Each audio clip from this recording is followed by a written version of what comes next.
Welcome, here I've got Samsung Galaxy S21 Plus and I'm gonna show you how to record the hyperlapse video at this device. So let's start by tapping on the camera button to open it, and for now we are in the standard photo mode. Let's change it by using this settings bar and just simply going to the right to more. So here we have access to other modes of this camera. One of this is the hyperlapse, so let's pick it. And here we are, now we can start recording this kind of video by using this big button at the center here.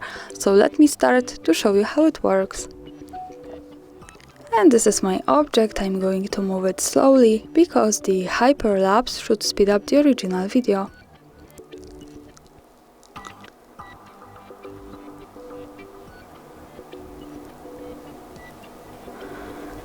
And now let's stop by tapping again on this button to see the video. Let's move to the left to this one. When we tap on it, we get quick access to the gallery, and now we can see our hyperlapse video, so it's pretty fast. Thanks for watching, subscribe our channel and leave the thumbs up.